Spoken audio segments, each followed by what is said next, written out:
Guys welcome back to the channel. ಮೊದಲನೇದಾಗಿ WrestleMania 42 ಬಗ್ಗೆ ಮಾತಾಡೋದಾದ್ರೆ ನಿಮಗೆ ಗೊತ್ತಿರಬಹುದು, ಈ ಬಾರಿಯ ರಸಲ್ ಮೇನಿಯಾ ಕೂಡ ಕಳೆದ ಬಾರಿ ರೀತಿನೇ ಲಾಸ್ ವೆಗಾಸ್ ಅಲ್ಲಿ ಸೇಮ್ ಸ್ಟೇಡಿಯಂ ಅಲ್ಲಿ ನೋಡೋದಕ್ಕೆ ಸಿಗ್ತಾ ಇದೆ. ಅಂಡ್ ಟಿಕೆಟ್ ಪ್ರೈಸ್ ನ ಮಾತ್ರ ಡಬ್ಲ್ಯೂ ಅವರು ಎಷ್ಟು ಜಾಸ್ತಿ ಇಟ್ಟಿದ್ದಾರೆ ಅಂದ್ರೆ, ಸೊ ನಿಮಗೇನಾದ್ರೂ ರಿಂಗ್ ಅಕ್ಕಪಕ್ಕನೆ ಸೀಟ್ ಬೇಕು ಅಂದ್ರೆ $70,000 ನ ಕೊಡಬೇಕು ಒಬ್ಬ ವ್ಯಕ್ತಿಗೆ.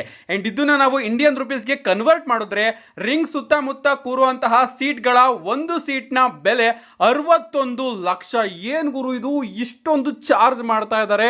ಅಂಡ್ ಅದಾದ್ಮೇಲೆ ಸೆಕೆಂಡ್ ರೋ ಹಾಗೆ ಥರ್ಡ್ ರೋಗೆ $35,000 ಇಂದ $50,000 ಅಂತೆ ಪರ್ ಪರ್ಸನ್ಗೆ. ನಿಜವಾಗ್ಲೂ 61 ಲಕ್ಷ, 50 ಲಕ್ಷ, 30 ಲಕ್ಷ, 40 ಲಕ್ಷ ಎಲ್ಲ ಕೊಟ್ಟು ರಸಲ್ ಮೀನಿಯಾನ ಜನ ಕೂತ್ಕೊಂಡು ನೋಡೋದಕ್ಕೆ ಹೋಗ್ತಾರ. ನನಗಂತೂ ತುಂಬಾನೇ ಶಾಕ್ ಆಗ್ತಾ ಇದೆ.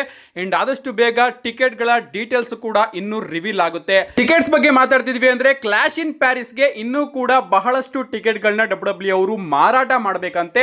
ಅಂಡ್ ಆ ಒಂದು ಶೋ, ಆ ಒಂದು ಇವೆಂಟ್ ಸೋಲ್ಡ್ ಔಟ್ ಆಗೋದಕ್ಕೆ ಇನ್ನೂ ಬಹಳಷ್ಟು ಟಿಕೆಟ್ ಗಳು ಬಾಕಿ ಉಳಿದಿದೆಯಂತೆ. ಅಂಡ್ ಟಿಕೆಟ್ ಸೇಲ್ ಬಗ್ಗೆ ರೆಸಲ್ಟಿಕ್ಸ್ ಅವರ ಕಡೆಯಿಂದ ಯಾವುದೇ ರೀತಿಯ ಅಪ್ಡೇಟ್ ಬಂದಿಲ್ಲ. ಕ್ಲಾಶ್ ಇನ್ ಪ್ಯಾರಿಸ್ಗೆ ಎಷ್ಟು ಟಿಕೆಟ್ ಗಳನ್ನ ಡಬ್ಲ್ಯೂ ಅವರು ಮಾರಾಟ ಮಾಡಿದ್ದಾರೆ ಅಂತ. ಬಟ್ ಇನ್ನೂ ಕೂಡ ಬಹಳಷ್ಟು ಟಿಕೆಟ್ ಗಳನ್ನ ಡಬ್ಲ್ಯೂ ಅವರು ಮಾರಾಟ ಮಾಡಬೇಕಂತೆ. ಆ ಒಂದು ಇವೆಂಟ್ ನ ಕಂಪ್ಲೀಟ್ ಆಗಿ ಸೋಲ್ಡ್ ಔಟ್ ಮಾಡೋದಕ್ಕೆ ಕಾದ್ ನೋಡಬೇಕು. ಆ ಒಂದು ಇವೆಂಟ್ ಸೋಲ್ಡ್ ಔಟ್ ಆಗುತ್ತೋ ಇಲ್ವೋ ಅಂತ ನೋಡೋದಕ್ಕೆ. ಯಾಕಂದ್ರೆ ಇನ್ನೇನು ಮುಂದಿನ ಭಾನುವಾರ ನಮಗೆ clash in Paris premium live event ನೋಡೋದಕ್ಕೆ ಸಿಗುತ್ತೆ. ನೆಕ್ಸ್ಟ್ ಅಪ್ಡೇಟ್ ಕಡೆ ಬರೋದಾದ್ರೆ ಇದಿರ್ತಕ್ಕಂಥದ್ದು ನಮ್ಮ ಕ್ರಿಸ್ ಜೆರಿಕೋ ಅವರ ಬಗ್ಗೆ. ನಿಮಗೆ ಗೊತ್ತಿರಬಹುದು, ನಮ್ಮ ಕ್ರಿಸ್ ಜೆರಿಕೋ ಅವರ AEW ಕಾಂಟ್ರಾಕ್ಟ್ ಡಿಸೆಂಬರ್ ತಿಂಗಳಲ್ಲಿ ಎಂಡ್ ಆಗ್ತಾ ಇದೆ. ಅಂಡ್ ಅಪ್ಡೇಟ್ ಗಳು ಬರ್ತಿರೋ ಪ್ರಕಾರ ಕ್ರಿಸ್ ಜೆರಿಕೋ ಅವರು 2026ರಲ್ಲಿ ಡಬ್ಲ್ಯೂ ಕಂಪನಿಗೆ ರಿಟರ್ನ್ ಆಗ್ತಾರಂತೆ. ಅಂಡ್ ರಾಯಲ್ ರಂಬಲ್ ಅಲ್ಲಿ ಅವರ ರಿಟರ್ನ್ ಆಗಬಹುದು ಅಂತ ಅಪ್ಡೇಟ್ ಗಳು ಬರ್ತಾ ಇತ್ತು. ಅಂಡ್ ಈಗ AEW ಕಂಪನಿಯ ಬ್ಯಾಕ್ ಸ್ಟೇಜ್ ಸೂಪರ್ ಸ್ಟಾರ್ಸ್ ಗಳು ಕೂಡ ಇದ್ರ ಬಗ್ಗೆ ಏನ್ ಮಾತಾಡ್ಕೋತಾ ಇದ್ದಾರೆ ಅಂತ ನಮ್ಮ ಡೇವ್ ಮೆಲ್ಸನ್ ಅವರು ತಿಳಿಸಿದ್ದಾರೆ. ಅವ್ರ ಪ್ರಕಾರನೂ ಕೂಡ ಅವ್ರಿಗೂ ಕೂಡ ಅನ್ನಿಸ್ತಾ ಇದೆಯಂತೆ ಕ್ರಿಸ್ ಜೆರಿಕೋ ಅವರು ಮತ್ತೊಮ್ಮೆ AEW ಕಂಪನಿಯ ಬಳಿ ಹೊಸ ಕಾಂಟ್ರಾಕ್ಟ್ ನ ಸೈನ್ ಮಾಡ್ಕೊಳ್ಳೋದಿಲ್ಲ, ಬದಲಿಗೆ ಅವರು ಕೂಡ ಡಬ್ಲ್ಯೂಗೆ ರಿಟರ್ನ್ ಆಗೋದಕ್ಕೆ ಯೋಚನೆ ಮಾಡ್ತಾ ಇದ್ದಾರೆ ಅಂತ AEW ಕಂಪನಿಯಲ್ಲೂ ಕೂಡ ಬ್ಯಾಕ್ ಸ್ಟೇಜ್ ಅಲ್ಲಿ ವಿಚಾರಗಳು ಹರಿದಾಡ್ತಿದೆಯಂತೆ. ನೆಕ್ಸ್ಟ್ ಅಪ್ಡೇಟ್ ಕಡೆ ಬರೋದಾದ್ರೆ ಇದಿರ್ತಕ್ಕಂಥದ್ದು ನಮ್ಮ ರಾಕ್ಸಿನಿ ಪ್ರೀಸ್ ಅವರ ಬಗ್ಗೆ. ಅಪ್ಡೇಟ್ ಗಳು ಬರ್ತಿರೋ ಪ್ರಕಾರ ಡಬ್ಲ್ಯೂ ಅವರು ನಮ್ಮ ರಾಕ್ಸಿನಿ ಪ್ರೀಸ್ ಅವ್ರಿಗೋಸ್ಕರ ಮೆಗಾ ಪ್ಲಾನ್ಸ್ ಗಳನ್ನ ಇಟ್ಕೊಂಡಿದ್ದಾರಂತೆ. ಅಂಡ್ ಅವ್ರಿಗೋಸ್ಕರ ಡಬ್ಲ್ಯೂ ಅವರು ಅಲ್ಟಿಮೇಟ್ ಪುಷ್ ನ ಕೊಡೋದಕ್ಕೆ ಪ್ರಾರಂಭ ಮಾಡಬೇಕು ಅಂತ ಯೋಚನೆ ಮಾಡ್ತಾ ಇದ್ದಾರಂತೆ. ಯಾಕಂದ್ರೆ ರಾಕ್ಸಿನಿ ಪ್ರೀಸ್ ಅವ್ರನ್ನ ಡಬ್ಲ್ಯೂ ಅವರು ಫ್ಯೂಚರ್ ಗೆ ಬಿಲ್ಡ್ ಮಾಡೋದಕ್ಕೆ ಥಿಂಕ್ ಮಾಡ್ತಾ ಇದ್ದಾರಂತೆ. ಈಗಾಗಲೇ ಅವರು ಆ ಒಂದು ಬಿಲ್ಡ್ ನ ಕೊಡೋದಕ್ಕೆ ಪ್ರಾರಂಭ ಮಾಡಿದ್ದಾರೆ.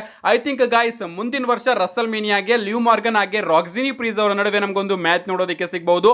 ಅಂಡ್ ಆ ಒಂದು ಮ್ಯಾಚ್ಗೋಸ್ಕರ ಡಬ್ಲ್ಯೂ ಅವರು ಈಗ ರಾಕ್ಸಿನಿ ಪ್ರೀಸ್ ಅವ್ರನ್ನ ಬಿಲ್ಡ್ ಮಾಡ್ತಾ ಇದ್ದಾರೆ. ಅಂಡ್ ಫ್ಯೂಚರ್ ಇದೆ, ಒಳ್ಳೆ ಫ್ಯೂಚರ್ ಇದೆ ನಮ್ಮ ರಾಕ್ಸಿನಿ ಪ್ರೀಸ್ ಅವರಿಗೆ ಡಬ್ಲ್ಯೂ ಕಂಪನಿಯಲ್ಲಿ. ನೆಕ್ಸ್ಟ್ ಅಪ್ಡೇಟ್ ಕಡೆ ಬರೋದಾದ್ರೆ ಇದಿರ್ತಕ್ಕಂಥದ್ದು ನಮ್ಮ ಲೋಗನ್ ಪಾಲ್ ಜಾನ್ ಸಿನಾ ಅವರ ಬಗ್ಗೆ. ನಿಮಗೆ ಗೊತ್ತಿರಬಹುದು, ಸ್ಮ್ಯಾಕ್ ಡೌನ್ ಎಂಡಿಂಗ್ ಅಲ್ಲಿ ಡಬ್ಲ್ಯೂ ಅವರು ಒಂದು ಸೆಗ್ಮೆಂಟ್ ನ ತೋರಿಸ್ತಾರೆ. ಆ ಒಂದು ಸೆಗ್ಮೆಂಟ್ ಅಲ್ಲಿ ಲೋಗನ್ ಪಾಲ್ ಅವರು ಜಾನ್ ಸಿನಾ ಅವರ ಮೇಲೆ ಅಟ್ಯಾಕ್ ಮಾಡ್ತಾರೆ. ಅಂಡ್ ಈಗ ಆ ಒಂದು ಸೆಗ್ಮೆಂಟ್ ನ ಎರಡೆರಡು ಕ್ಯಾಮ್ರಾ ಆಂಗಲ್ ನಮ್ಮ ಮುಂದೆ ಇದೆ. ಒಂದು ಕ್ಯಾಮ್ರಾ ಆಂಗಲ್ ಅಲ್ಲಿ ನೀವು ನೋಡ್ತಾ ಇರಬಹುದು, ಲೋಗನ್ ಪಾಲ್ ಅವರು ಸೈಡ್ ಇಂದ ಬಂದು ಜಾನ್ ಸಿನಾ ಅವರ ಮೇಲೆ ಅಟ್ಯಾಕ್ ಮಾಡ್ತಾರೆ. ಇನ್ನ ಒಂದು ಕ್ಯಾಮ್ರಾ ಆಂಗಲ್ ಅಲ್ಲಿ ಲೋಗನ್ ಪಾಲ್ ಅವರು ನಿಕ್ ಆಲ್ಡಿಸ್ ಅವರನ್ನ ತಳ್ಳಿ ಜಾನ್ ಸಿನಾ ಅವರ ಮೇಲೆ ಫ್ರಂಟ್ ಇಂದಾನೆ ಅಟ್ಯಾಕ್ ಮಾಡೋ ರೀತಿ ಡಬ್ಲ್ಯೂ ಅವರು ಕ್ಯಾಮ್ರಾ ಆಂಗಲ್ ನ ಯೂಸ್ ಮಾಡಿದ್ದಾರೆ. ಸೊ ಈ ರೀತಿ ಕ್ಯಾಮ್ರಾ ಆಂಗಲ್ ನ ಚೇಂಜ್ ಮಾಡೋದಕ್ಕೆ ಮೈನ್ ರೀಸನ್ ಏನಪ್ಪಾ ಅಂದ್ರೆ, ಡಬ್ಲ್ಯೂ ಅವರು ಲೋಗನ್ ಪಾಲ್ ಅವರು ಜಾನ್ ಸಿನಾ ಅವರನ್ನ ನೋಡ್ಕೊಂಡು ಬಂದು ಅಟ್ಯಾಕ್ ಮಾಡೋದನ್ನ ಟಿವಿಯಲ್ಲಿ ತೋರಿಸಬೇಕಿತ್ತಂತೆ. ಅದಕ್ಕೋಸ್ಕರ ಹೊಸ ಕ್ಯಾಮ್ರಾ ಆಂಗಲ್ ನ ರಿಲೀಸ್ ಮಾಡಿದ್ದಾರೆ. ಯಾಕಂದ್ರೆ ಇದಕ್ಕಿಂತ ಮುಂಚೆ ನಮ್ಮ ಡ್ರೂ ಮ್ಯಾಕೆಂಟೈರ್ ಅವರು ಲೋಗನ್ ಪಾಲ್ ಅವರಿಗೆ ಮೋಟಿವೇಶನ್ ನ ಕೊಟ್ಟಿದ್ರು. ಅಂಡ್ ಆಗ್ಲೂ ಕೂಡ ಲೋಗನ್ ಪಾಲ್ ಅವರು ಜಾನ್ ಸಿನಾ ಅವರ ಹಿಂದೆಯಿಂದ ಬಂದು ಅಥವಾ ಸೈಡ್ ಇಂದ ಬಂದು ಅಟ್ಯಾಕ್ ಮಾಡಿದ್ರೆ ಅವರ ಕ್ಯಾರೆಕ್ಟರ್ ಅಷ್ಟೊಂದೇನು ಇಂಟೆನ್ಸ್ ಅಂತ ಆಗೋದಿಲ್ಲ. ಅದಕ್ಕೋಸ್ಕರ ಲೋಗನ್ ಪಾಲ್ ಅವರು ಜಾನ್ ಸಿನಾ ಅವರ ಕಣ್ಣು ಮುಂದೆನೆ ಬಂದು ಅಟ್ಯಾಕ್ ಮಾಡೋ ರೀತಿ ಡಬ್ಲ್ಯೂ ಅವರು ಕ್ಯಾಮ್ರಾ ಆಂಗಲ್ ನ ಚೇಂಜ್ ಮಾಡಿದ್ದಾರೆ. ಅಂಡ್ ಇದು ನಾರ್ಮಲ್ ಚಿಕ್ಕ ವಿಚಾರ ಆಗಿತ್ತು. ಬಟ್ ಈಗ ಹೇಳುವಂತಹ ವಿಚಾರ ನಿಜವಾಗ್ಲೂ ತುಂಬಾನೇ ದೊಡ್ಡ ವಿಚಾರ. ಅದೇ ನಮ್ಮ ನೆಕ್ಸ್ಟ್ ಅಂಡ್ ಫೈನಲ್ ಅಪ್ಡೇಟ್. ನಿಮಗೆ ಗೊತ್ತಿರಬಹುದು, ಈ ಒಂದು ಸೆಗ್ಮೆಂಟ್ ಅಲ್ಲಿ ನಮ್ಮ ಜಾನ್ ಸಿನಾ ಅವರು ತನ್ನ ಲಾಕರ್ ರೂಮ್ ಇಂದ ನೆಡ್ಕೊಂಡು ಬರಬೇಕಾದ್ರೆ ನಮ್ಮ ನಿಕ್ ಆಲ್ಡಿಸ್ ಅವರು ಜಾನ್ ಸಿನಾ ಅವರ ಬಳಿ ಬಂದು, ನಾನು ಬ್ರಾಕ್ ಲೆಸ್ನರ್ ಅವರಿಂದ ಒಂದು ವಿಚಾರನ ಕೇಳ್ಪಟ್ಟೆ ಅಂತ ಮಾತಾಡ್ತಾ ಇರ್ತಾರೆ. ಸಡನ್ ಆಗಿ ಲೋಗನ್ ಪಾಲ್ ಅವರು ಅಟ್ಯಾಕ್ ಮಾಡ್ತಾರೆ. ಅಂಡ್ ಇಲ್ಲಿ ನಮ್ಮ ನಿಕ್ ಆಲ್ಡಿಸ್ ಅವರು ಬ್ರಾಕ್ ಲೆಸ್ನರ್ ಅವರ ನೇಮ್ ನ ಮೆನ್ಷನ್ ಮಾಡಿದ್ದಾರೆ. ಸೊ ಬ್ರಾಕ್ ಲೆಸ್ನರ್ ಅವರು ಏನೋ ಒಂದು ವಿಚಾರನ ಮಾತಾಡಿದ್ದಾರೆ. ನಿಕ್ ಆಲ್ಡಿಸ್ ಅವರಿಗೆ ಫೋನ್ ಮಾಡಿ ತಿಳಿಸಿರಬಹುದು.